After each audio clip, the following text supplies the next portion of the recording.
Greetings, Patrick here. A Questions with. Welcome to a very, very sultry and steaming southeastern Michigan moment here. Say that three times fast. Yeah, we thought that we were going to get some thunderstorms coming back in. It was thundering earlier, but then it just went away. It was weird hearing all the thunder and everything else. I'm looking outside and it's really brightly sunny. Michigan weather. Wait 5 minutes, it'll change. So today is a fun day. Today is going to be a fun day. We are welcoming in actress Jessica Dawn Willis, and this was actually a interview that I was being a bit of I was having some fun on a haul video. I had gotten this movie from the dollar. My haul video came on. I said, you know what? I'm going to go ahead and see if I can find some from one of these movies that I got. So I sent a letter out to Jessica Dawn Willis, and she answered back and said she would want to do the interview. Uh, uh, um, and it's weird because I went to look on Tubi to see if this movie was on there, and it is, but it's not known as this. It is in Spanish. If you go there, you'll see this picture and this little girl in Spanish, a haunting in Texas.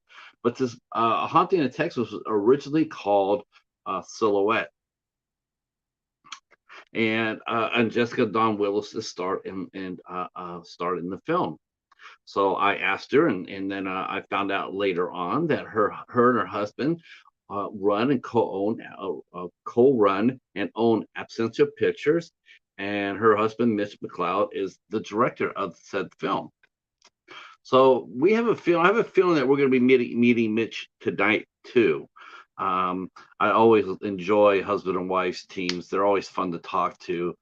You love the dynamic of it, the magic of it, and I'm looking forward to hopefully maybe meeting Mitch. We don't know for sure. If we don't, all that means that I have to do out there and reschedule another interview and get Mitch on here. Hey, Stephen, how are you, sir? How are you? Thank you, thank you, thank you. Our good friend Stephen from House of Horrors is here. Had an outstanding interview with the lovely Jennifer Nagel last Saturday. Really, really cool show. Very well done. A lot of fun. I enjoyed the hell out of it, and yeah, I'm impressed that it only took him like one time to get her. Well, it took me 2 years to get Jennifer. But her brand new film Body Count is now out, as well as our friend Rachel DeShane, who dropped two singles. Get Out of Soho is now out and running. You can pick that up at Spotify, and Spotify. Let's see what else can I think Apple Music can get that from. You can get it from her website. If you go to her interview, uh, that's on here. You can find that interview. You can actually hear her perform that song live here on Eight Questions With, and we did that like months before she released it. That's right. Uh, hey, Charmello, how are you? Uh, it's not cool here. It is warm, warm, warm. So, as Stephen and I have found out, we have found out this the hard way that the SAG-AFTRA strike is affecting us. It is affecting us on some levels. While we got one of a former guest posted this up. He's also a SAG-AFTRA member. He posted up a list of things that actors, actors can still do while on strike, and on it is podcasting, independent podcasting. So by the contract, by the wording, they can still do shows like ours because we're tiny. We're you know now they can't do like a Seth Meyer or a Jimmy Fallon, of course, but technically they can do shows like ours. They get permission to do it. But of course, that leads them to a moral question. And that is, should they still be out there promoting themselves and their movies when, in fact, they should be on the picket line with their fellow actors who may not have a movie or work to talk about. So for a lot of the actors, including a couple of our upcoming guests, it looks like that's going to answer is going to be no. They're not going to feel really comfortable about it. So what all that means, like, so our at least my calendar is suddenly become fluid. It is going to become fluid. There might be some holes popping up in it because I do have some SAG-AFTRA people in it coming up. I might not be able to do. We'll see. We'll take it out. We'll take it show by show. But I was really looking forward to talking to Max Woltendijk from the movie Brightwood. Personally, my favorite film of the year so far.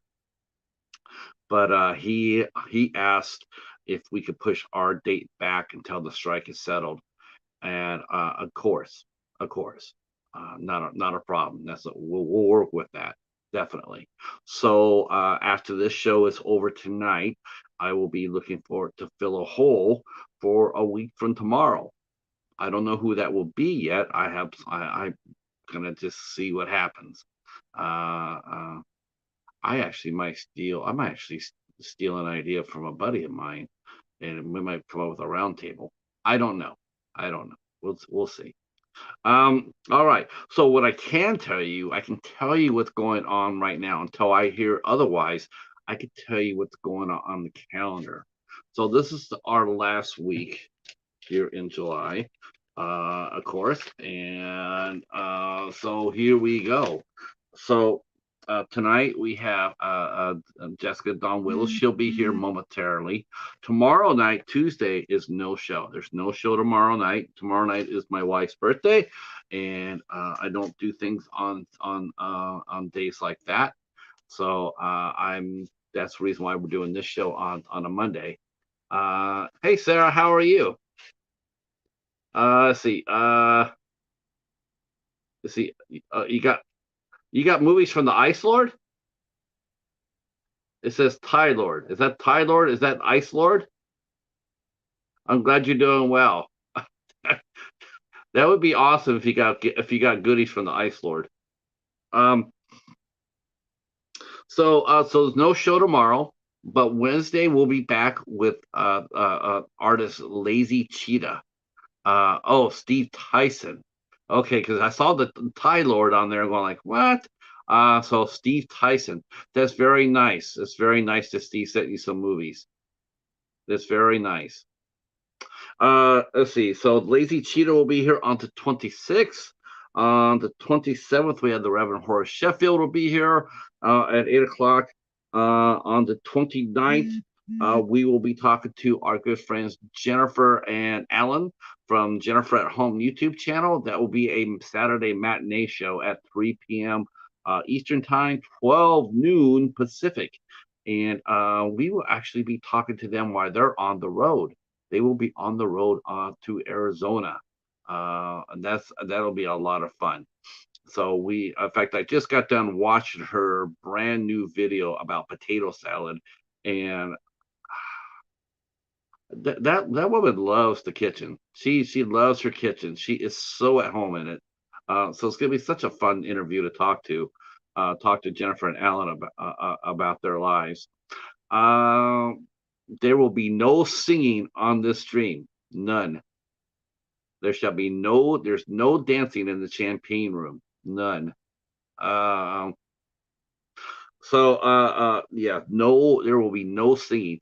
Not tonight. Not tonight. Unless Jessica wants to. If Jessica Dawn wants to sing, I'm gonna be happy to turn it over for her. But speaking of singing, we do got some singers. Oh yeah. We got singing talent here on 8 Questions With. And of course, a week on the 30th, the ISC Midnight Club, the Midnight will be back. We will be talking about the film Hellgate on July 30th, and that will be at 6 p.m. here on my channel, 6 p.m. Eastern, 3 p.m. Pacific. And then in August rolls around pretty fun. It's going to be a fun night in August 1st, Tuesday. And actually, a week from tomorrow, we will be having a double header. We have a double header. We will be going over to Slovenia at 2 o'clock to talk to Katiana Lee. She will be here at 2 o'clock. And then we will be back at 8 o'clock. We'll be talking to our good friend Tim, also known as Tim Tim. He is a van lifer and one of the nicest people that we'll meet on our show. He's very, very cool, and he will be talking about driving across the country. He's already visited all 48 contiguous states. I think the only thing he has not gone to is Alaska, and I think I don't know. Actually, who knows? Um, 48 states. So it means only two states he has not visited yet. Could be Alaska and it could be Hawaii. I don't know. But we will talk to him about his adventures on August 1st at 8 o'clock. On the third, Thursday, the third, we will have singing here on 8 Questions With, as we welcome in the St. Louis-based the Centurettes. Bia and Derek will be here with us. Bia and Derek will be here. Along with special co-host, we have a special co-host from the Friendly Men. He will be here, special co-host, Thursday the 3rd. And then on Friday the 4th, we welcome in business owner and special effects mistress Darlissa Ebeling will be here with us on Friday night, the 4th at 8 p.m. She's wonderfully talented. Her business that she has is absolutely gorgeous. Plus, she's a great makeup artist, so she'll be here with us on the 4th.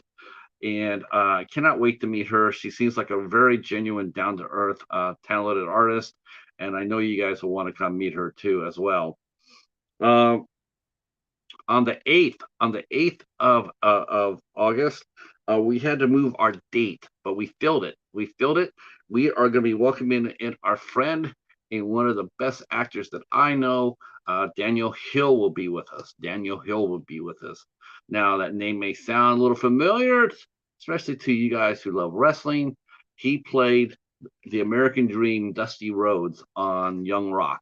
And he will be here talking about his film career, and we'll be talking about the strike too, and some of the fallout of that.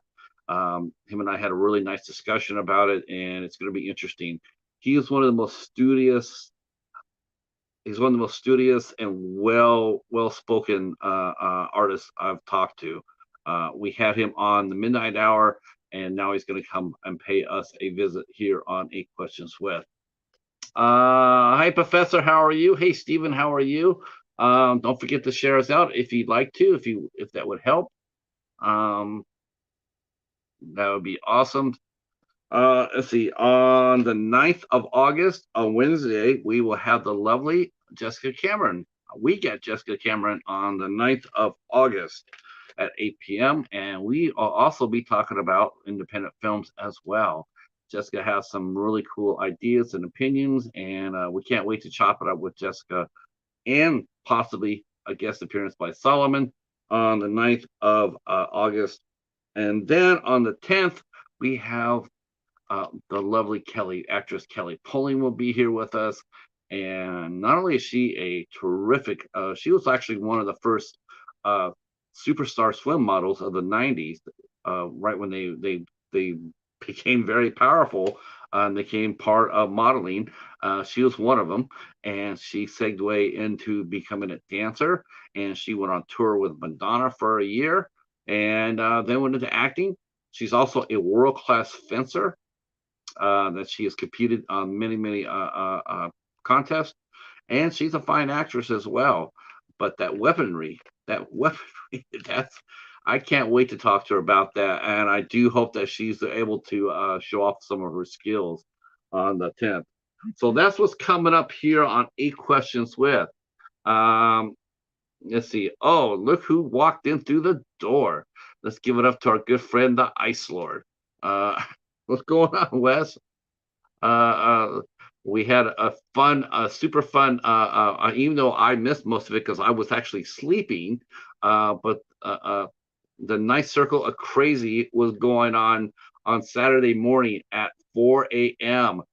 4 a.m. Eastern time. The Night Circle of Crazy was up and running with the Ice Lord and his panel of fun merrymakers. That was I got there like 5 minutes, and then they all bailed out. It's like I felt like I shut the whole show down. I walked in, hey guys, what's going on? Oh, it's Patrick. See ya. Let's get the hell out of here.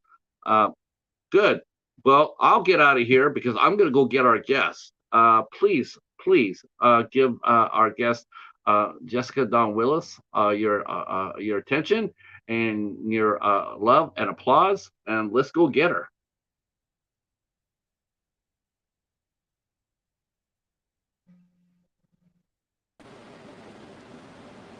Hello. Hi. Hi. Okay, so I am working on this first question since you and I have first talked, and I'm sure it's the very first. What's the very first question that when you do press like this or a podcast or any sort of question? What's the very first question you always get asked? It really depends on the type of person doing the interview. Really?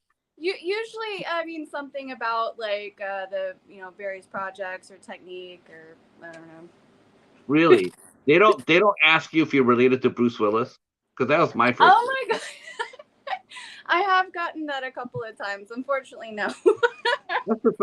When I saw this, I'm like, I bet she gets that every first question every time. It's like, are you related to Bruce? Are you like a cousin? No. They all come out and they all give out the right answer.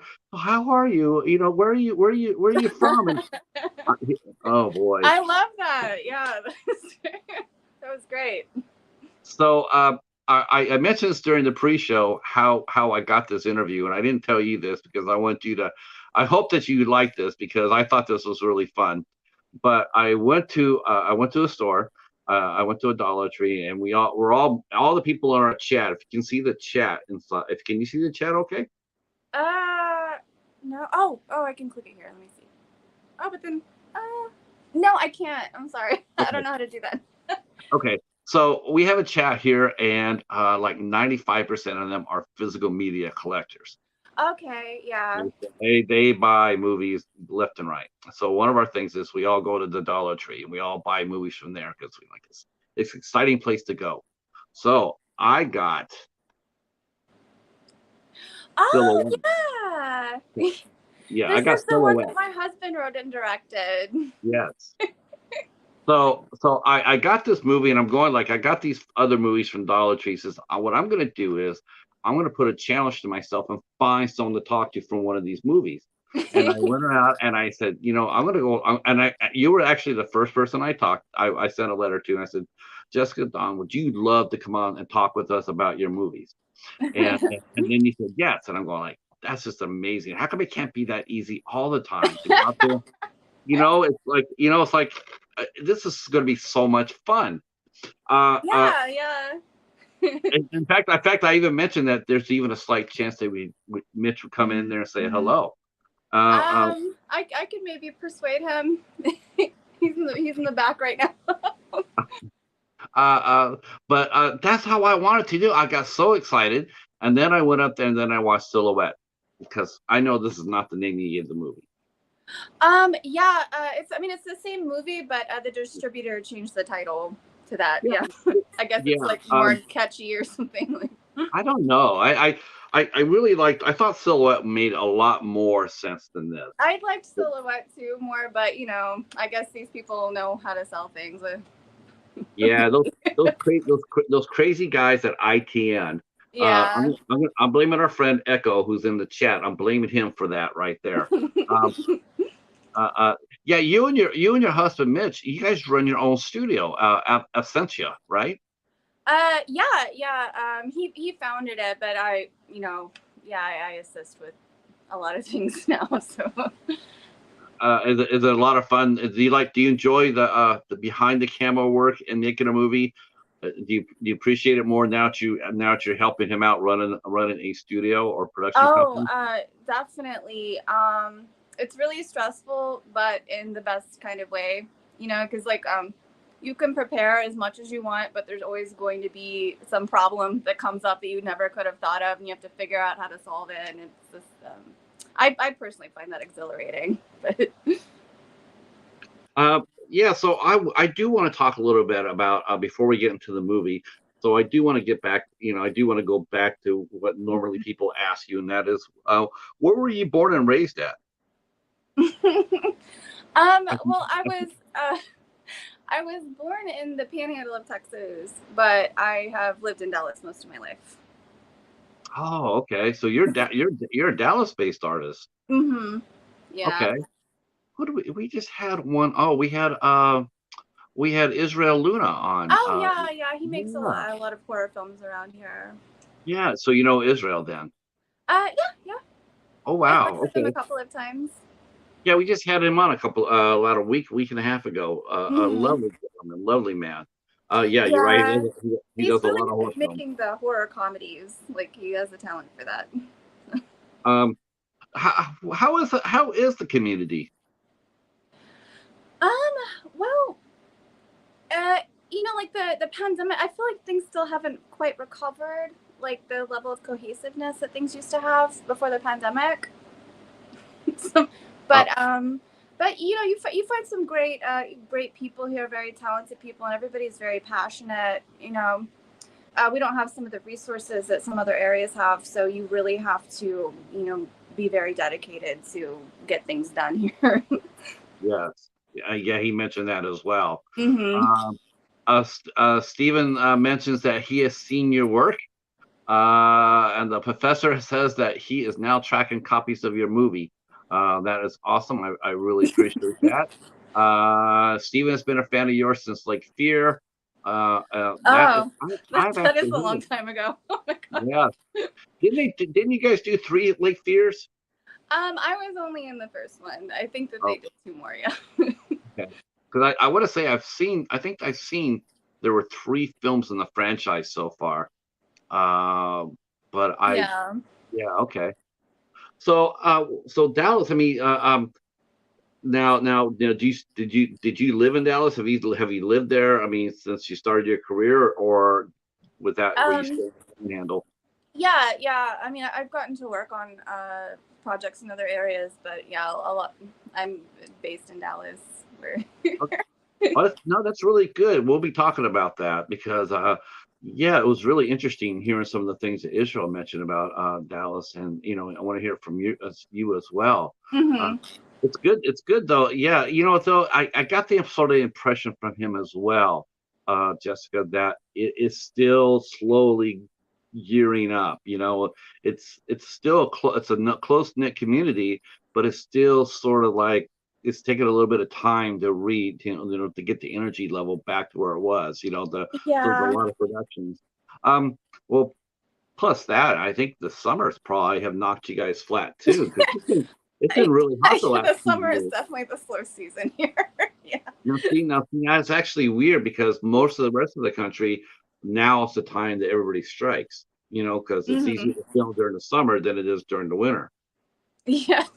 And and here you are in Dallas, in Texas, it's quite the opposite. The winter is the best time for you to film. Yeah. You'll see a big boom of people shooting things in December almost every year. It's like they're trying to get it out before the year ends or something. So yeah.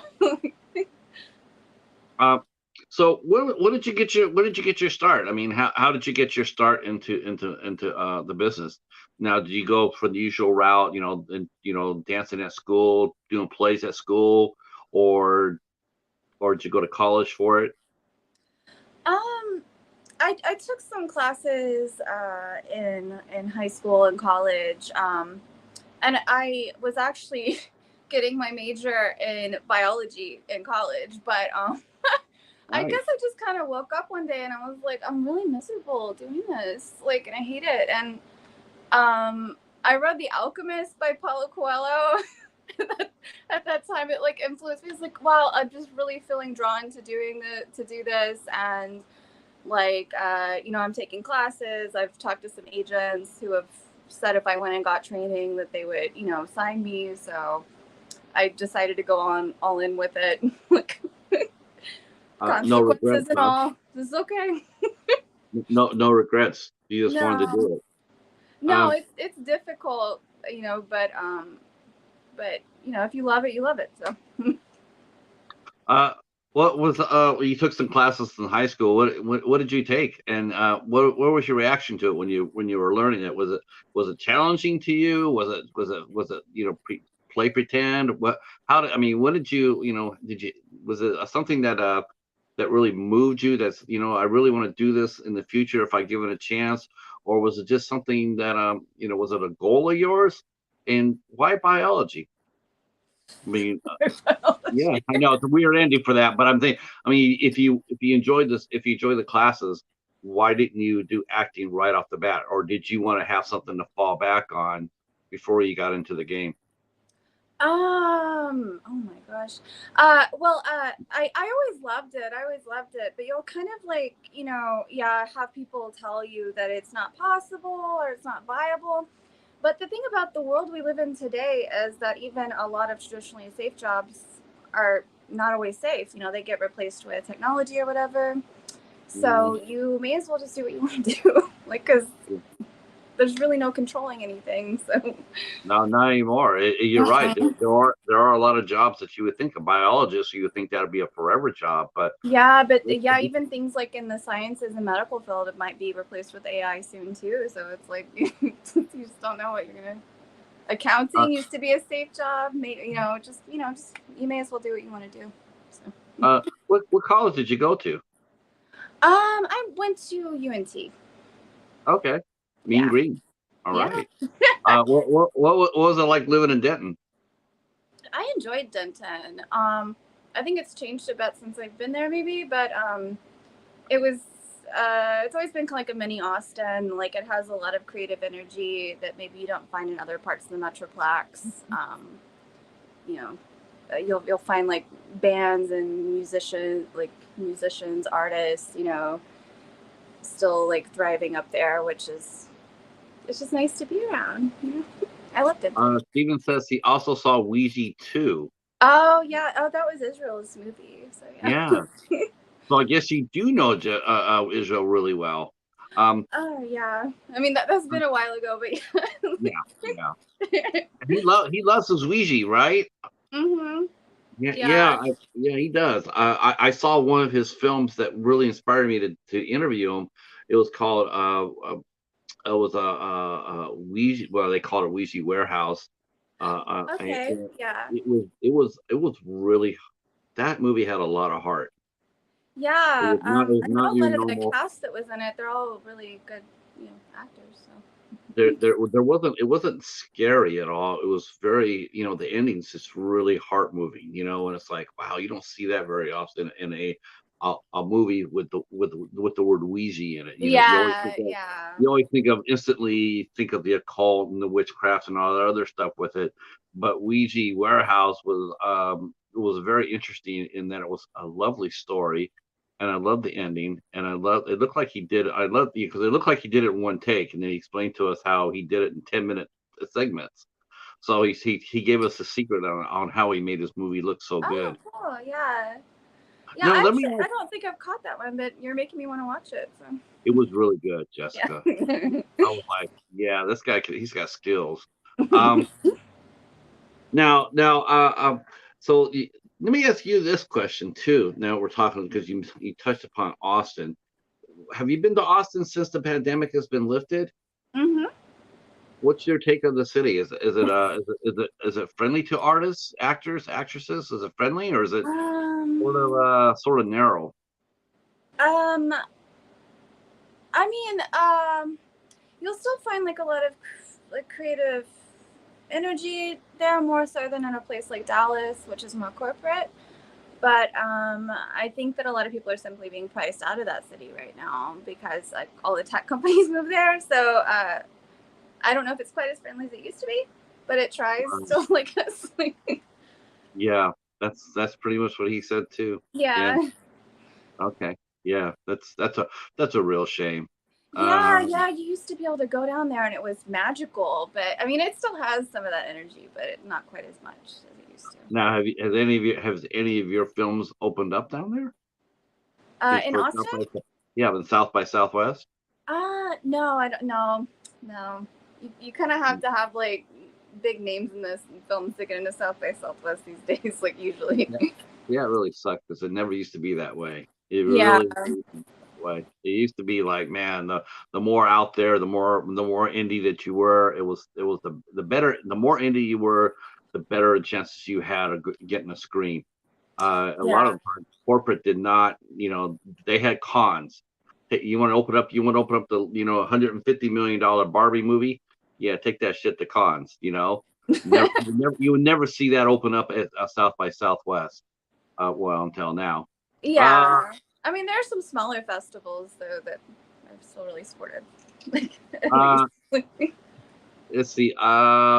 Yes, there's a Ouija. There is a Ouija too. There's a bunch of Ouija movies that Israel Luna has done. Um, and they all are, I think most of them are on ITN. ITN Echo and Israel Luna work very well together. Hey, Jimmy Joe, Mhm. how are you? He's from Ireland. He came in to watch the show. Our good friend Rick, the owner and operator of Underground Sabrosa, is here. If you want extreme horror, Rick is the man to see. Yes, yes. Uh, so okay, so now you're in Dallas. I mean, did when you went down there from Denton, when you moved down to Dallas, um, had you acted in anything at all? Other than maybe had you done any live theater before you got to Dallas? Or had you done any short films? Yeah. I actually started taking it seriously when I was still living in Denton. And I took, yeah.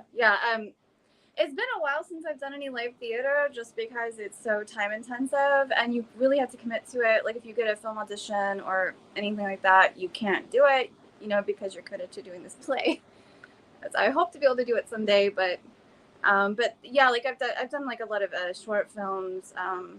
Even before, like I've trained extensively at this point, but even before then, I don't know why, but people just loved casting me in horror films. I guess like I play a really good scare girl just with naturally. So I did like a lot of horror shorts and things like that.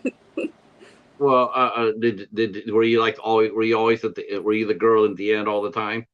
The final girl, A lot of the time, not always, but yeah. but majority. Yeah, yeah, yeah. You do got that final girl look about you though. Like let's kill Jessica. No, we Oh can't, my god. man. We I, can't I kill would her. get killed sooner. Whenever I had my hair blonde, people wanted to kill me off sooner. I did Oh, notice right, right, right, right. Okay. But now she's a redhead. Oh, redheads are untouchable. that. Look in the horror. Look in the history of all horror movies. How many redheads have been killed first? None. That's right. And I'm not going You're to break that right. thing. Yes. No. Redheads survive. They do. Oh, Uh, maybe I tripped I, into something. Yeah. I think serial killers, the slashers, I think they look at all their victims and they realize that redheads are fiery and tempery, and they're going like, I don't want to get my ass kicked on camera by a redhead, so we're gonna let her live. So yeah, was horror your first choice as an actress? I mean, did you ever think that's what you get into? Did you watch horror films? When you were growing up, did you like them? I've grown to like them, but I actually think that's partially why I was good at maybe playing that because this stuff like really does freak me out. So like it's not hard for me to like get there with it. So You do know that Texas is the home of the most important horror film, right? which one is that? Texas Chainsaw Massacre. Oh yeah. Based on Ed Gein, right? Yeah, yes. Have you seen that yet? The original? No. I need Oh, to. Now that you're saying, I'll go watch it after this. Like, You That's the haven't, most important you, one. I have to go watch it oh right my now. God, yes. Actually, though, I have not seen it myself in a long time. Mhm. I'm gonna have to throw this over to the chat. Let me ask the chat this because we talk about, believe me, we talk about these movies to dinosaur dust. But let me ask this question, because I have not asked this in a while. But does the Texas Chainsaw Massacre 1974, does it still hold its power today? Like The Exorcist, right? You seen The Exorcist? Mhm. Okay, so when you watch that, did it scare you? I mean, it's a very effective film. Yes. Yeah, yeah. I mean, even today, it's you still. I just recently watched it this year, and I was just struck with how it was even more effective because it came across to me as sort of like a documentary. So I'm like, Yeah. man, this actually could be some real shit right here. This is really powerful. But it's a what, almost a 50-year-old film, but it still has. Yeah. Yeah. So we would ask. Let's see. Okay, so here we go. Uh, oh yes, Echo mentions a famous serial killer is a redhead named Chucky. Oh So my gosh. yes. Uh, okay. Steven says it does. It's important, as I'm sure people visit the locations and remember it. Echo mentions Texas Chainsaw Massacre is the model of scary movies. Yes. So yeah, I mean, I still think people overall look at that movie as being culturally, hell, isn't that something else? But culturally important because Mhm. it changed the landscape of how Americans view film. Uh, uh, let's see. I did not see the Rick. I did not see Rick post his answer. I don't know if I think Rick still thinks the Texas Chainsaw Massacre is effective. Um, now, some of the movies that you watched, was there any particular style or was there any films that you like watching that weren't necessarily horror that you wanted to try to, like I can see myself playing that role, like most Nicole Kidman roles. Mhm. Yeah, I mean, dramas are great because they're challenging, and you're reflecting humanity back to people. But I actually really love doing comedies, which is unfortunate. Like, they're very difficult to write, so it's like really rare to come across like a good comedy script. But Comedy, it used to be the horror used to be the redheaded stepchild, right? And then all of a mhm. sudden, then everybody started embracing that redhead and started going like, we love horror, and it's the most popular movie out there going, as far as genres goes. And comedies Yeah, used to be king. Comedies used to be king. Now comedies, they're almost extinct as far as major yeah, studios go. I mean, you yeah. just don't Hopefully, really we'll see have a them anymore. renaissance. Things come in cycles. I don't really sense it. I don't. Not Hopefully. the way it would. Yeah. Uh, Now, have you tried?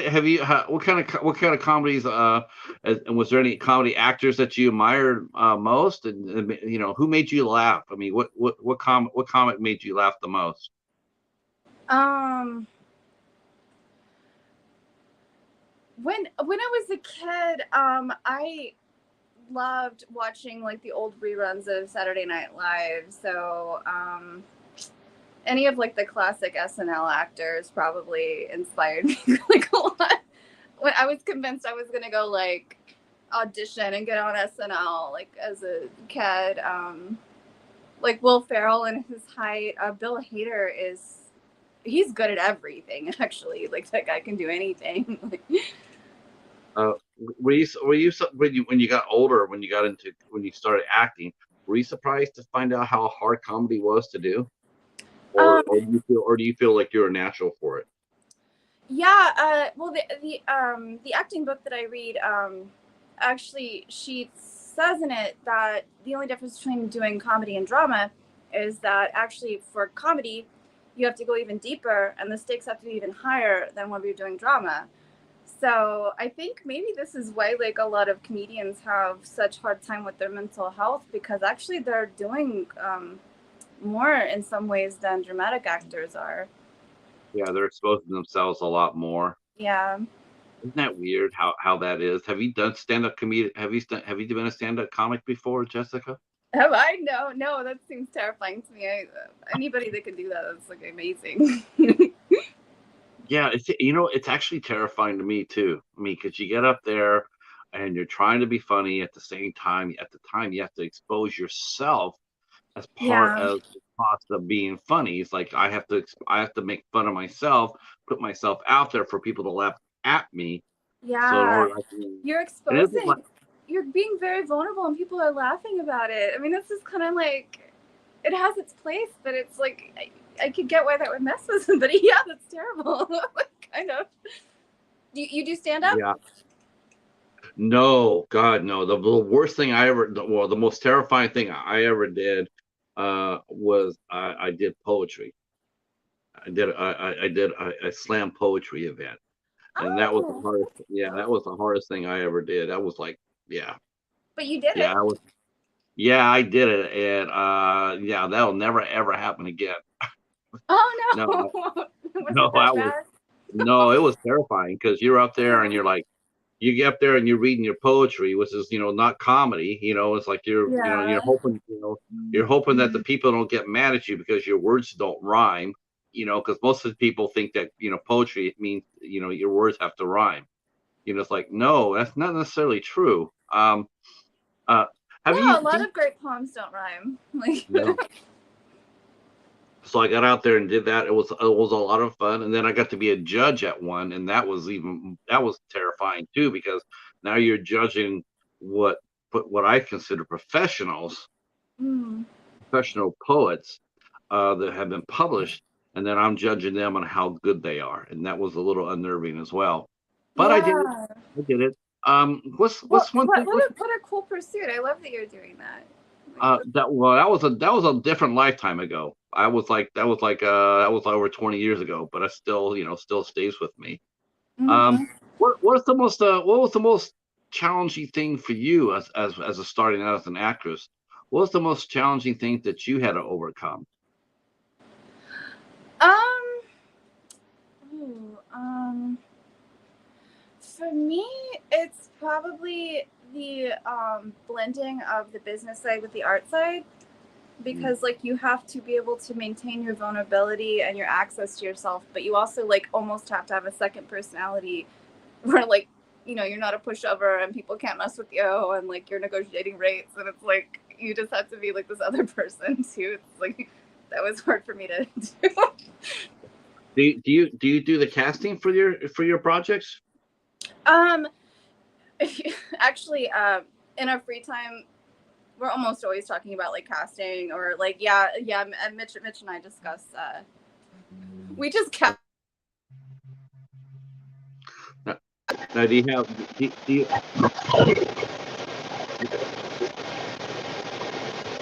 what? Uh-oh, uh-oh. You're gonna have to back out and come back in.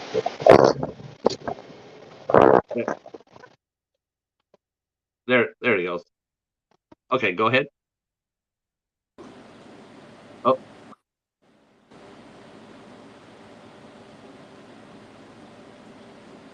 can you hear me? yeah, yeah.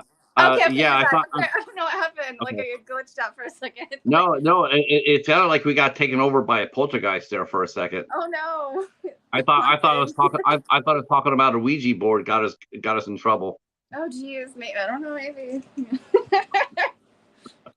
Uh, do you own a Ouija board? um, I have a Ouija board doormat. I don't know if that counts. Ooh, wow. Are my feet dirty? Yes. And then your feet are moving across the mat.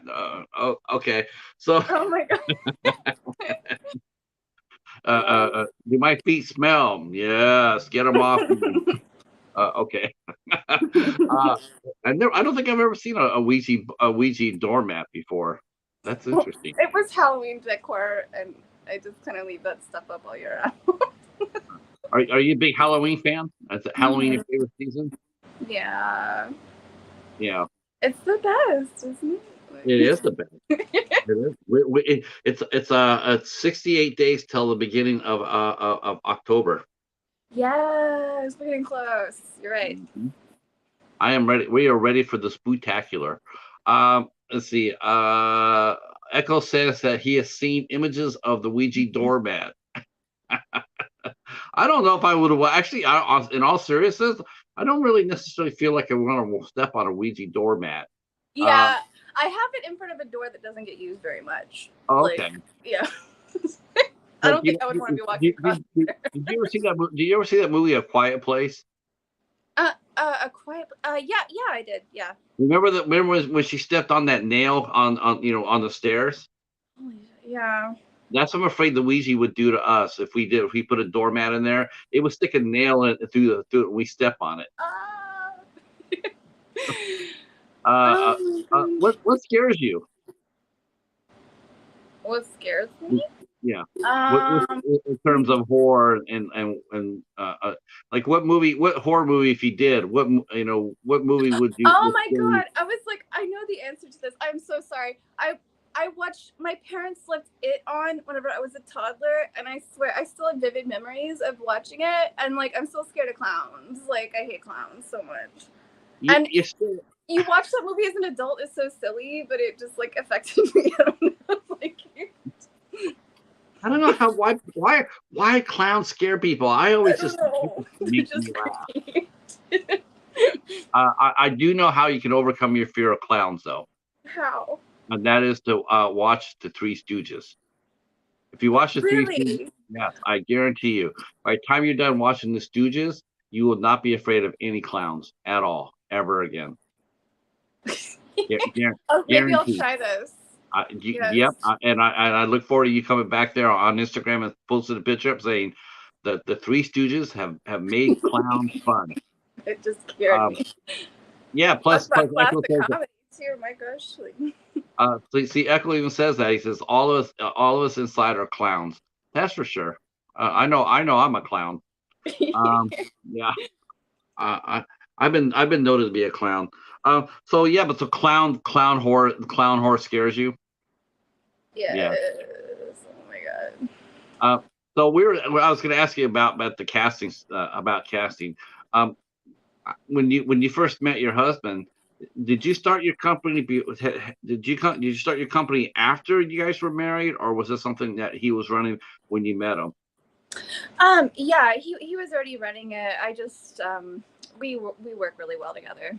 So hopefully, obviously, but yeah. Yes. I've seen other couples run production companies, and yeah, it's a lot better when they do it together. That's for sure. Yeah. Now, because you bring skill sets, he brings skill sets, and more often, I think the one thing that couples have going for them when they work together like this is they have a sounding board.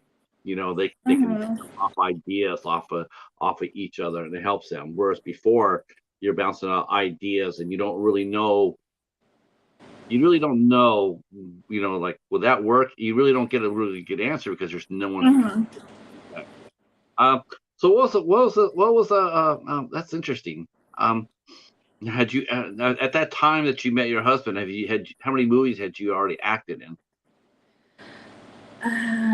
Several, like a lot. I don't remember the exact number, but yeah, especially a lot of horror films. But that's what. Now you were getting a really good reputation in Dallas for being an actress that people could count on, right? Mm-hmm. And he actually was doing dramas, which he's good at.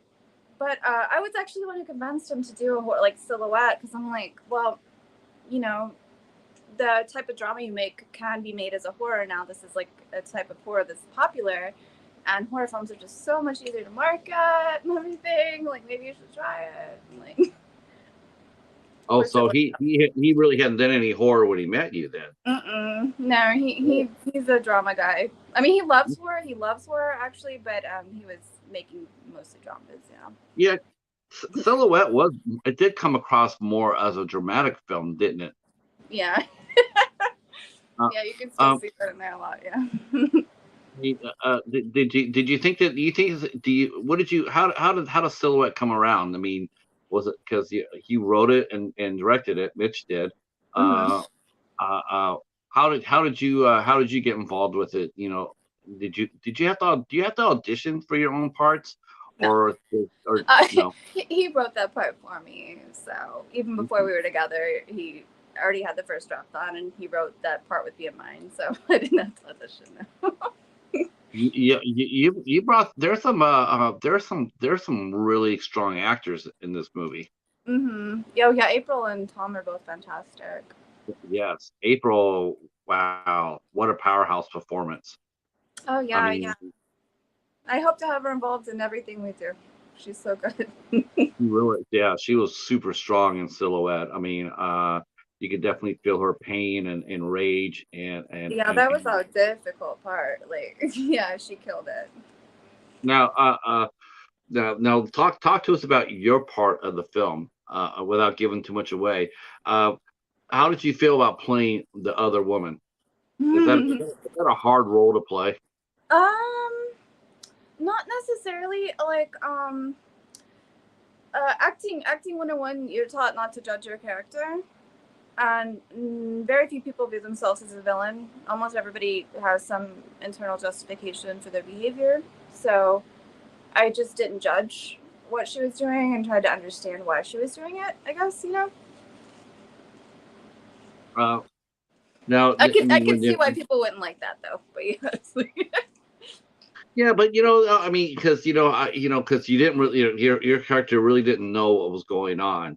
All of a No. sudden, it's like, you go over there, you meet the husband, and you don't know any of their history. So, No. like when you do connect with them, you don't know any of it because I have a feeling that most women, if they knew the history, they would be kicking that guy in the sack and kicking him to the curb. Yeah. Uh, Yeah. uh, I No, didn't really nobody feel. in this film is a good person. Like, Yeah, I didn't. Yeah, he was not an easy person to like, but to me, that's a sign of a good sign of a good role. But it does mhm. play a more it does play really, it was really moody. And there was one question I would ask Mitch, if I could ask him a question, is I wanted to know why the lighting was so muted. Was that on purpose to convey the Oh murkiness? man. To convey Oh was that man. This was is that an on issue with purpose? him. He's not here anymore. He left. But Oh. if you ever want to have him on and talk with him, I'm sure he would have things to say about this. But I'll let him talk about that. Oh, well, I mean, he did. Did he intend for that? Was that intentional for the murkiness? Because it established atmosphere. Yeah, yeah. It's just hard too these days, like because everybody's watching it on such different devices, and it's really hard to like sometimes achieve the look you're wanting, but like it works on everybody's whatever they're watching it on. Like I don't know. Yeah, I mean, it's not a criticism. I just No, want to no, know if it's yeah. fine. Like it's totally valid. Like I just I don't know. Like I don't know. I Oh, think okay. maybe I would have, but you know that's his. Like I don't know. Uh, I don't know why he did it. I just know that he did, and it worked. Yes, yes, it did. Yes, it did work. Yeah. Um, and you're right. The subject, of course, is loss, and that is, it's a powerful law. It's a powerful topic. I mean, if you want to get somebody into your movie like right away, you always you always have tragedy built around a child. People are. Yeah. I don't know what that is. I don't know. Maybe you can explain this too. Your opinion. Why do you think they were always attracted to that storyline? The loss of a child more than a loss of a spouse. Hmm. Ooh. Um. Don't know. There could be a multitude of reasons. I mean, I mean, horror wise, it's probably embedded into us to protect like that innocence. Everybody remembers being a child and how vulnerable that felt, and it's just like when it's just that when there's a child involved in it, and it just, to me, it makes it more powerful, as far as Mm, the movie just comes really instantly, with a lot more gravitas, a lot more weight. yeah, And yeah. I like I said, your cast was you and your fellow April and Tom. You guys did such a great job with it. And what I really appreciated too, and again, this is did you cast them yourself, or were these friends that you knew that could do the role, or did you Um, have to go out there, or did you cast them? April was in the same acting studio that we were on, but even before then, actually, Mitch, in order to make him a better director, I convinced him to come take acting classes because I'm like, a lot of directors just don't know how to talk to actors. If they feel like it's important, you should come do this. And he actually ended up staying there for years. He wanted to cast her before then, but he definitely wanted to cast her after seeing what she was capable of in class. And Tom, he had a conversation with him about his ex-wife and just saw the sadness in his eyes. And I guess like that was enough of an audition for Tom because like he understood that character inherently so well. It's funny. I guess you do draw from past experiences to certain roles. Have you had to use have you had to use any traumatic experiences in any roles that you've done? Um, yeah, I primarily use an emotional recall technique, so that's a lot of what I'm doing. It's definitely not for everybody, but it works for me. So Well, what I really like about you don't hold on to your characters, do you? You don't have that problem where something has gotten into you and you hang on to it. It sounds to me as soon as they say cut, you're back to being Jessica. yeah, yeah, a lot of practice gets you there, I guess. Like, Has there been a character that stayed with you and you found yourself having a hard time getting rid of? I would say I was maybe not completely myself for like about a month after shooting this past one, but that's also because like we were having to shoot this thing overnight and like it was really intense, difficult shoot. So like I think I was just exhausted. You're talking about a woman under the stage, right? hmm What can you tell us a little? Can you tell us a little bit about that movie? How did it come around? How did it come around? Come about? Um, well, Mitch wanted to help an indie filmmaker in Dallas, who hadn't really gotten a chance to like make anything with at least like a little money yet. And he had worked with Ezekiel Decker previously and really liked what he did. And this guy made like a feature with literally no money, and it was still like very entertaining, interesting. The guy had an eye for talent. He asked him to write like a simple script, few locations, small cast, that could be made on this budget. As I love Zeke, I love this script, but like he chose the main location as a theater, which is like it was so hard to find the theater, and the only one we could find was like we had to be in there overnight. Like it was like but but we got it done. So Uh, how long did it take you to shoot the film? we shot it over the course of maybe a month. Oh wow. Okay. Okay. Not every day. Like I think it was like 4 days a week, but yeah. Okay. Uh, Now, what about what's your part in the film? Are you the woman under the stage? No. That's actually April Hartman plays that part. Okay. I'm the I yeah. I'm the I guess the lead of the film though. So Okay. All you right. see a lot of my face. Okay. That's a good thing. Yeah. More Jessica, please. Uh. Well, after all, you are the casting director, right? Or did you? Oh, did you Mitch didn't cast? Or Mitch did read you? it, You didn't decided cast actually this play one? it. Did you cast this one? Did you cast this movie? I helped with all the other roles. Mitch actually read the script and convinced Zeke that I should play the lead. Like he did that before I even got a chance to read it, which I'm really glad he did. It's like it was an amazing challenge, but Okay. Uh. What are three things about your acting What are three things about your acting that if I'm a casting director and you're submitting your take to me, what are three things that you would tell me to look out for your performance? What are three strengths of your acting that you would tell me to look out for that Hmm. you do really well? Yeah, that you do very well. I do very well. Well, I would say like I'm a big advocate for just like presence, which is not just important in acting, but I mean, almost any art field, maybe even any field in general. Like people do their best, most inspired work just whenever they're present and not focused on the, you're just completely focused on where you are at that moment, like, and who you're talking, like, I mean, I'm really good at adapting to other people's acting styles. Like, I won't make them adapt to me. I'll kind of like suss the person out and give them what they need. And I'm just really obsessive, and I'll like put the work in. Like, I don't know. I just can't help but think how cute you would be in a comedy.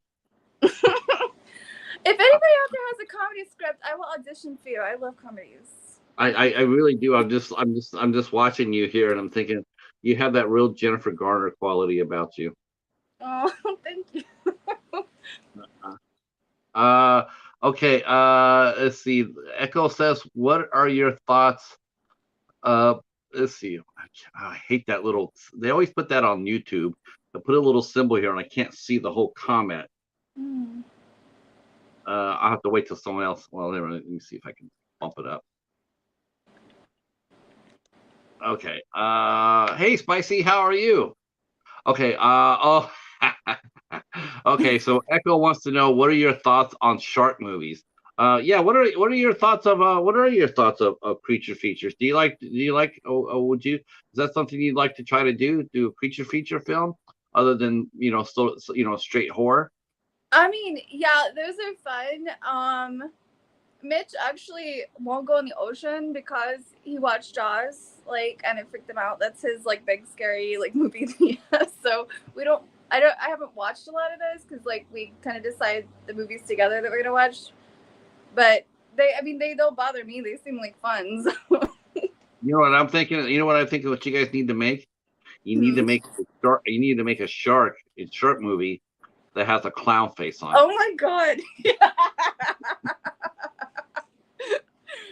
Oh my gosh. We'd both Yeah, become that's really that's terrified. yeah. It'd be like clown jaws or something, clowns or something. Um, yeah. So that's cool though. I mean, everybody. I think in order to become a really good horror director, I do think there has to be something that scares you. You have to Yeah. be scared of something. I think if you just come out there and just try to do it, a horror film, and you don't have any empathy, or if you don't have Oh any yeah. emotion, then it comes across as being really dry and generic. I think a Hmm. director that has that, like I don't like sharks. I don't like going inside the water. You're perfect to direct a shark movie. Yeah, yeah, you're right. You're He probably perfect. would be good at that. Uh, uh, Now, what has been your favorite role up to this point? I mean, that you've played. What are your what three movies that you've acted in? Again, I'm new to you, so tell me what three Mhm. movies. If I wanted to watch Jessica Dawn in action, what three movies should I watch? Um, okay.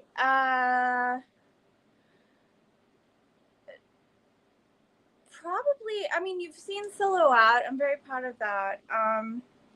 This upcoming one, Woman Under the Stage, I'm really proud of this. Like, it was the hardest thing I've ever done. Like, so it's like, I'm very proud of that one. Um, and there's this movie called Trunkfish, which, I mean, it's not made. I'm not in the target audience for this film, but a lot of people seem to enjoy it. So Yeah, I saw that one on listed on Tubi. I had not watched it yet. I thought the title of it was pretty interesting. What is yeah, what is Trunkfish about? the trunkfish apparently is the cuckold fish, like so you can imagine why that's What called kind, that. I guess like what kind of fish? like a cuckold fish. A cuckold pitch. Jeez. Yeah. No. Okay. Yeah. Yeah. I think we're okay. That'll be interesting. Now, was that Yeah. your first? Yeah, that's interesting. Now, did Mitch do that movie as well? He was the first AD on it, but he wasn't involved in the creation of it beyond that. So. Um, so, do you guys plan on doing any more outside of horror, or did you just want to? Is that your wheelhouse? You think you? Yeah, the next project he's probably going to do that seems like it's gearing up is a Western, actually. So, which is like totally random, but Oh gosh, I get to meet some horses though, which I'm happy about. So. Do you ride? I've done it a few times. I'm probably going to need some training. Okay, all right. Well, that's exciting. You get to pick up a new skill every time you do a new movie, right? Yeah, definitely. Do you have any plans on directing? Is that something you want to do in the future? Yeah, I just finished fourth draft on it's sort of a horror comedy, but like a really dark comedy about I guess a family that joins a cult or something like.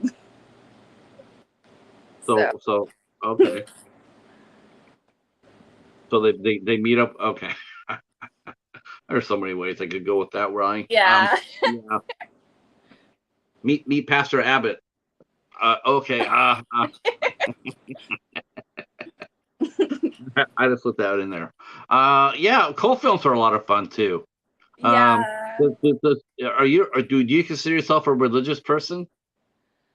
I have nothing against religion. I guess I personally don't. I don't like being told what to do. I guess so I'm like, no, that's not really my thing. But I respect other people's, whatever they want. Right, but don't want to get told what to do. I agree with that. I'm with you. I'm down with that.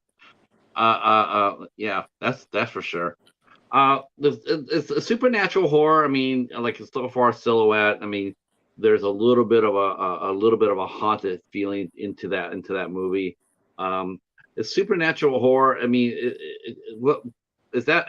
Do you like doing supernatural horror versus say like slasher horror where people get cut up and diced up like a Halloween movie, versus more?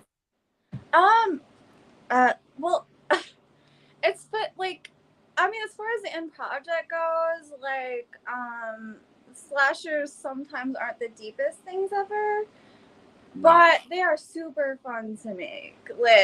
Having running around all the blood and screaming and they're really fun to make. So. Do you have a good scream? Yes, I do. I usually blow out the audio equipment. Oops, sorry. Yeah, but I mean, and do you consider yourself a screen queen? I mean, if someone came up to you, oh my God, Jessica, you're awesome, you're a screen queen. Is that something you're embracing, or is that just part of no, I'm just an actress? I mean, there are some brilliant actresses that fall into that category, so I would not be insulted by that. No. I mean, you wouldn't mind being, because I promoted this interview and I put it I put it in a couple of screen queen groups. Well, I mean, yeah, I mean, I've done quite a few horror films, so I guess that makes sense. Now, what kind of films would you not do? If someone said, "Hey, we want you to do this film." What are some of the things you will not do on camera? Oh, Well, I heard Lars von Trier actually killed a donkey or something. I don't think I would want to be on a project with that. Yeah.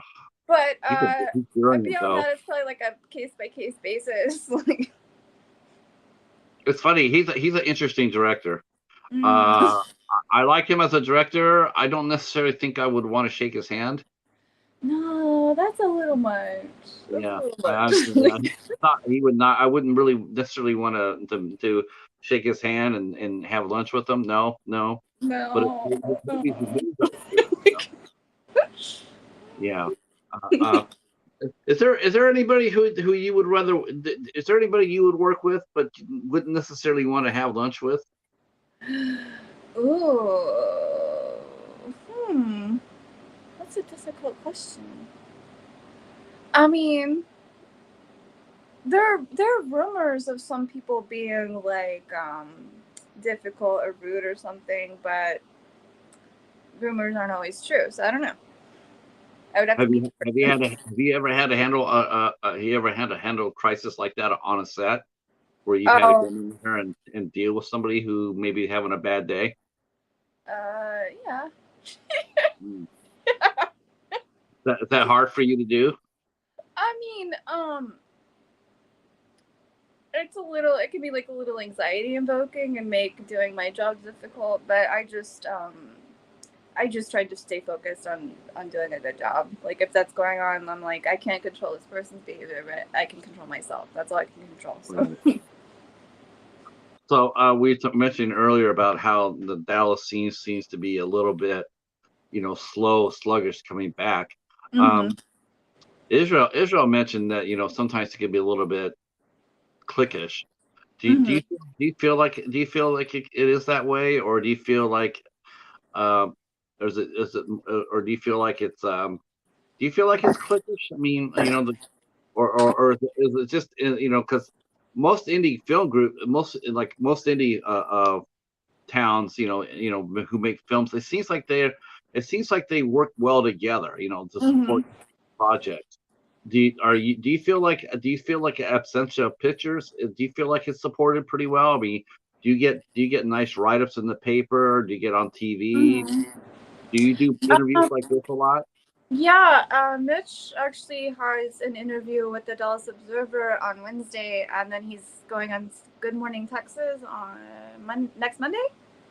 So, yeah, there are some people that are really supportive. I mean, it can be like a little cliquish, but a lot. I mean, like a lot of great, even on like Hollywood level, like they'll work with the same people over and over again. Like you just find people that we vibe with, and you know.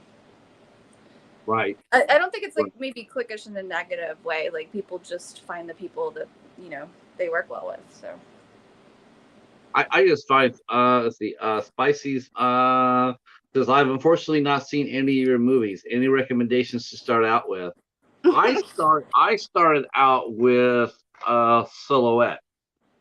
This is called A Haunting in Texas, but the movie's called Silhouette, and it is on Tubi. I found my copy. This is a brand new copy of a Silhouette, and I found this at the Dollar Tree. I'm glad So, you enjoyed it. huh? I mean, yeah, yeah. If somebody like enjoys the like elevated horror genre, then that's probably a good place to start for them. Yeah. Yeah, yeah. I thought this was a fine. I thought this was a fine effort. I did. I mean, I I thought it was well done, and the acting was on point. The acting was really good. That's for sure.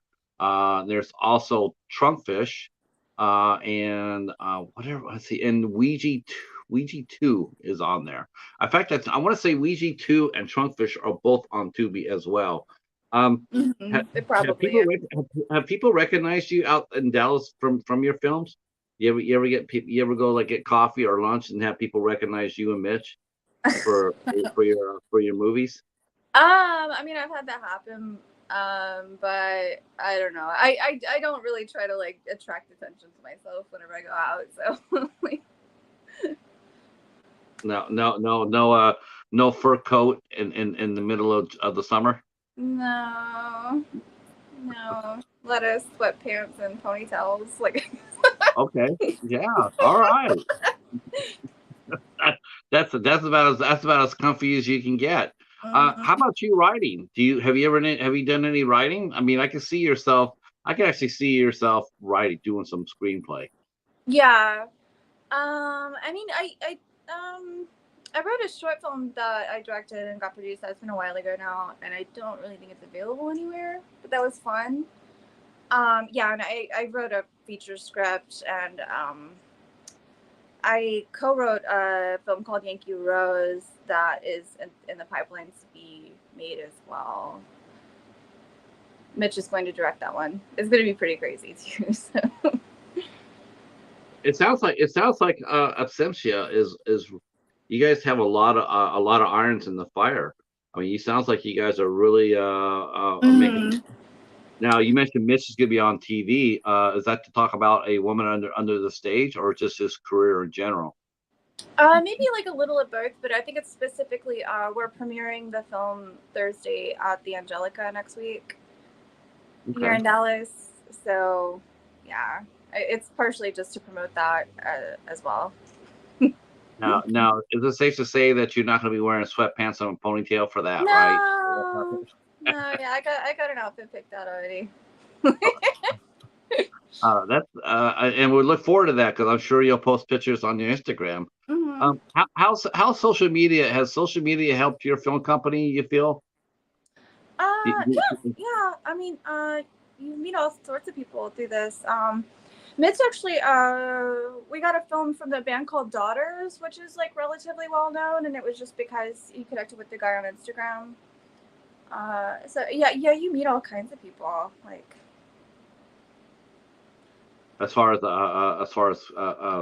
people, as far as people go, like doing interviews and such, like doing interviews like this, do you get asked to do these kind of interviews a lot?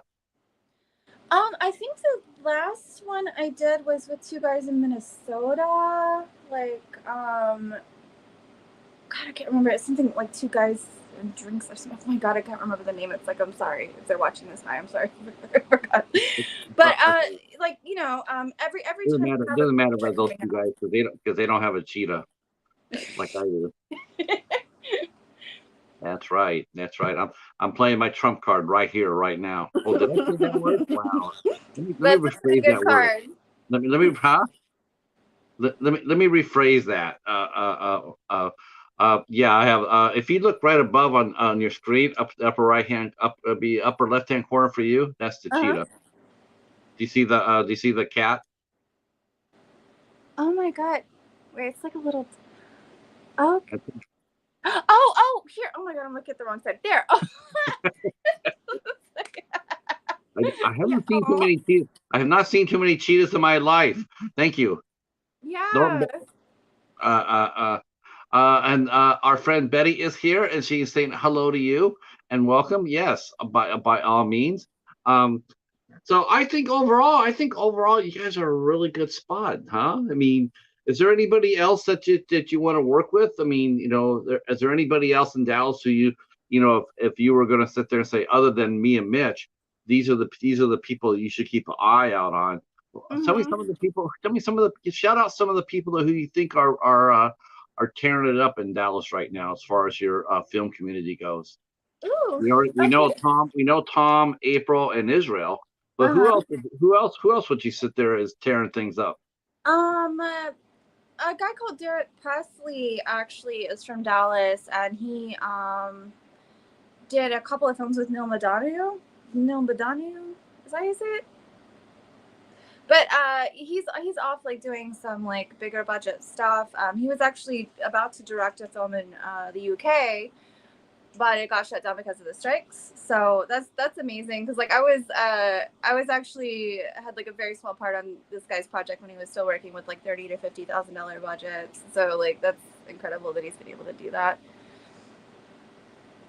Um, Um. yeah, give us a couple more. Ooh. Shout Who else shout am out I? your peers. My peers. Yeah, shout out people who you think are worthy of it. I mean, Dallas has a everybody. lot of Dallas has a lot of talent, doesn't it? It does, yeah. I'm actually really excited to see what Ezekiel does next because like we only had like 30K for this project, and it's really incredible, and so I'm excited to see what he does whenever he gets more money on his next one. Isn't that always the case? I'm with you on that. I do. You watch an act, you watch a director, they come out with a micro budget, and they have $30,000 budget, and you could tell by watching their project they put every penny on the screen. They didn't hold anything back. Like Mm-hmm. I got 30,000. I'm gonna spend 25,000. I'm gonna put 5,000 toward marketing. No, Mm-hmm. I got 30,000. I'm putting 30,000 into the movie, and, Yeah.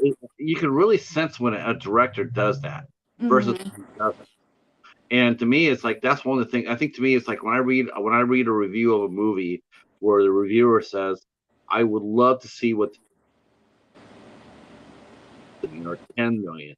I think to me that's to me it's like the ultimate compliment to a director, is Yeah.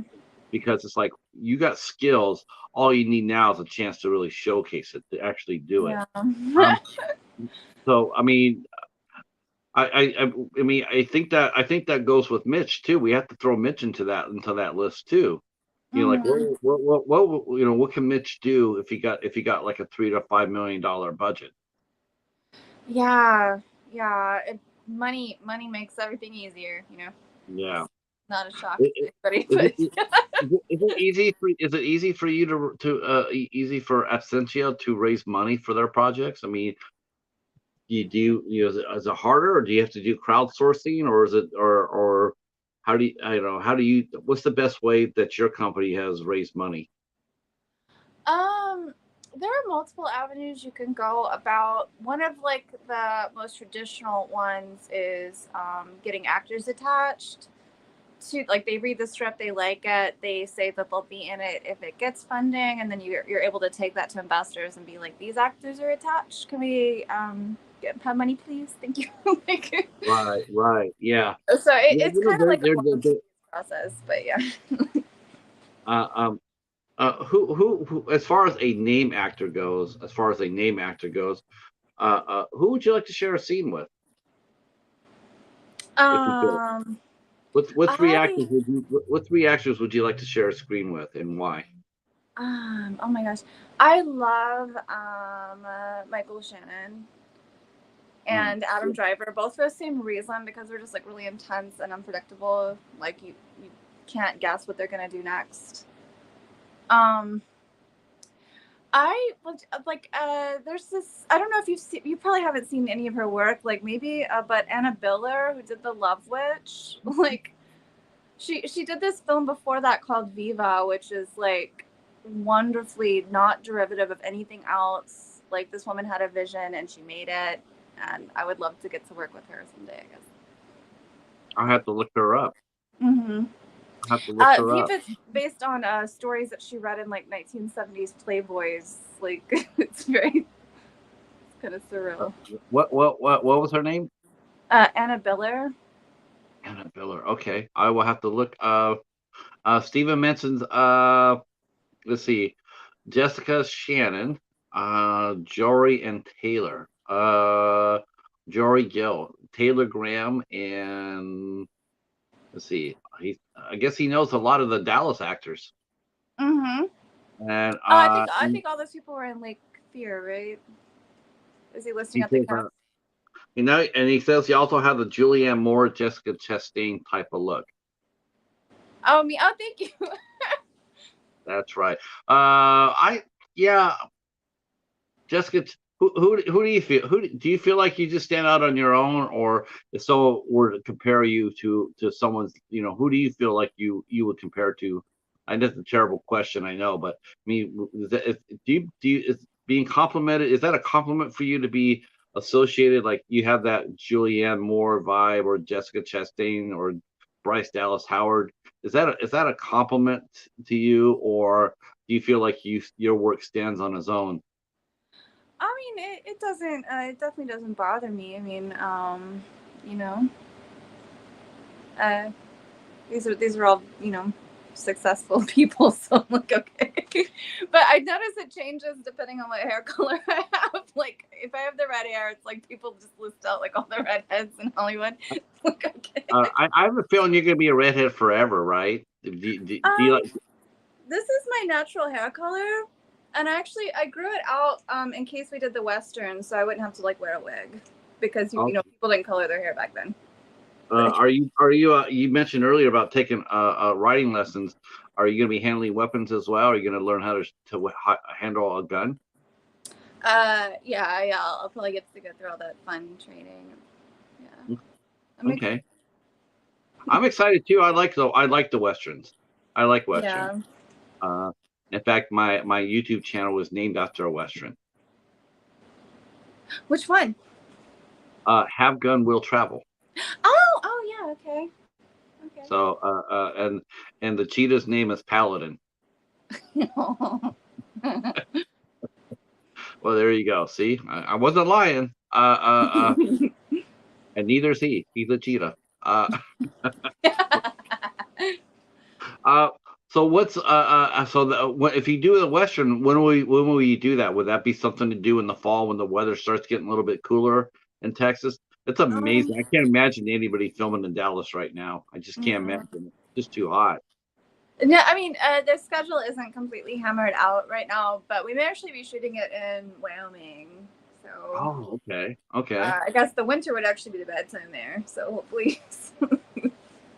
Yeah, it's just weird to hear that, like it's so hot. That's how hot it is down there in Texas right now, and it's just like in Arizona's really hot, and of course, the South is normally hot in the summertime, but it's really, climate change is a real thing, kids.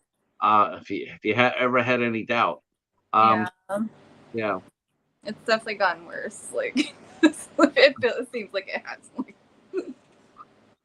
Well, I've enjoyed our talk. I'm going to open up real quick to the chat. I'm going to see if they have any questions for you.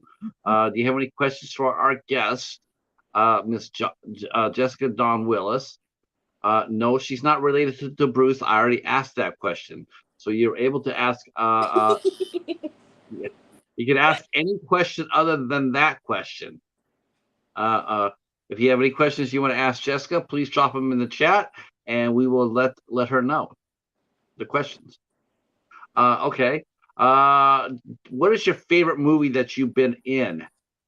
The favorite movie that you starred in, that you've been in? My favorite movie that I've been in? It used to be Silhouette, but I think it's going to be this one that's coming out now. Yeah. A Woman Under the Stage. Mm-hmm. It's going to be interesting. Yeah. That's good. That's more of a suspense. It sounds more suspense than it does horror, though. Yeah, it's definitely more like psychological horror than straightforward horror. Okay. Okay. So the new movie is coming out. It's premiering this week, right? You're premiering it this week or next week? Next week, right? Next Thursday. If anybody is in Texas, in Dallas, we're screening it at the Angelica next Thursday evening. Yeah. Let's see. Steven says that he is in Austin. I did not know you were in Texas, Steven. I thought you were in California. That's interesting. I did not know that, honestly. Let's see. He got an invite. That's really cool, though. That's really cool. Oh yeah. Yeah. All right. Will this be your first red carpet? No. I mean, people like to do that stuff, so. Do you like doing red carpets, or do you feel like it's sort of as a sort of Velveeta? I mean, it's fun, I think it's fun. Nothing wrong with a little drama sometimes. Yeah, it's nice. It's nice seeing independent movie get the red carpet treatment. And all the actors go out there and they look their best, in their suits and their dresses. I think it's fun. Yeah. Let's see. Steven says that he is a Facebook friend. Okay. Do you have a favorite movie if it's on TV that you stop to watch, no matter when it plays? Oh my God, it's Anchorman. Anchorman with Will Ferrell. Okay. By Adam McKay, who also did Succession, okay, and The Big Short, but that's a pretty big difference. That's a pretty big gap. I know. The guy's just like all over the place. Anchorman, and actually, was that with Brian Cox? Brian Cox he's a genius. Oh yeah, we just have the finale of Succession to watch. It's been so good. It was sort of like I haven't seen it, but it's sort of like the Murdochs, right, from the Fox News. Isn't that what it's supposed to be like? Yeah, I think it's sort of loosely based on them. Yeah. Okay. See, Steven mentions if they remake Gilligan's Island, can you see Jessica kill the Ginger Grant role? That would be so fun. That would be fun. She would. She was. I could never understand how Gilligan was he just had nerves of steel. Uh, the first time Ginger walked up to him, you think that would be it. Uh, uh, yeah. Okay. I don't know if they'll ever do Gilligan's Island ever again. I think that series and franchise is pounded to dust. I can't imagine anybody trying to redo it. Let's see. Yeah. Well, is there last question for you? What do you like to do on your day off? Like, if you don't have anything at all on the schedule as far as your filmmaking goes, what do you like to do for a day off? Well, we have the Criterion channel, so like we'll pick a random movie that we have never seen sometimes to watch. I live painting and going to museums and So you go paint? for hikes. Huh? You paint? Yeah, I mean, not like a professional or anything, but I definitely enjoy it. Okay. Okay. You draw inspiration from there, and then you go hiking around. Is there any mountains around Dallas? Any hills? I thought Dallas was pretty flat. There are a couple. You kind of have to like drive several hours to really find anything. Oh yeah. Yeah, I just remember when I went through Dallas, there wasn't anything around it that was, I think the closest thing to a hill was, there wasn't any. Yeah, I don't remember anything. Are you a Dallas Cowboy fan? I like them more than I like any other football team. Okay, that's so cute. That's so cute. North mentions as a kid, I loved Gilligan's Island. Yes, Tina Louise was my first celebrity crush. Oh yeah. Yeah, yep, yep. That show is wonderful. Yeah, that's a cute show. I was talking to her daughter, and her and I were talking online, and I had gotten my wife a cat for Christmas, and I was thinking about what should we name her cat? Name the cat. And so I told my wife, says, why don't we name the cat Ginger? And so my wife loved it. And so I wrote back to Caprice. I was writing to her like we're talking like this. I said, well, we named the cat, and it says, I think you'll approve. And she goes, and you could hear her almost inhale her breath, and she says, you did not name the cat Ginger, did you? And I said, yes, we did. And she said, you know what? That's a great name for a cat. Yeah. And, That's cute. Yep. So So my wife's cat Ginger was named after Tina Louise. Aww. All right. And on that note, I'm going to say thank you so much for coming out and hanging out with us. Thank you.